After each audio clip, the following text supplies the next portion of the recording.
মাধ্যম তথা সময়ত গৈছিল মই মনৰ অন্তৰৰ পৰা মই আপোনালোকক শ্ৰদ্ধা জনাইছোঁ। যিহেতু আপোনালোকে আজি আমালোকক সংবাদ মাধ্যমেৰে কাৰ্বি আংলং ডিষ্ট্ৰিক্ট বড়ো সাহিত্য সভাৰ উদ্যোগত কাৰ্বি আংলঙত বড়ো মিডিয়ামৰ LP স্কুলত কেনেধৰণে ল'ৰা ছোৱালী হ্ৰাস হৈ গৈছে সেই সম্পৰ্কে এটা সজাগতামূলক আজি এই অনুষ্ঠানত আমালোকে মাতিছে। আৰু মই কাৰ্বি আংলং বড়ো গাঁওবুঢ়া সন্থাৰ সভাপতি হৈ মোক ইয়াৰ অতিথি হিচাপে তেখেতসকলে মোক আমন্ত্ৰণ কৰিছে।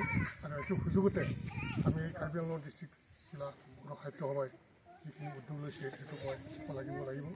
যিহেতু আমাৰ কাৰ্বি আংলং জিলাত থকা সমূহ বড়ো মিডিয়ামৰ LP স্কুলৰ ছাত্ৰ ছাত্ৰীবিলাক ক্ৰমান্বয়ে হ্ৰাস পাবলৈ ধৰিছে।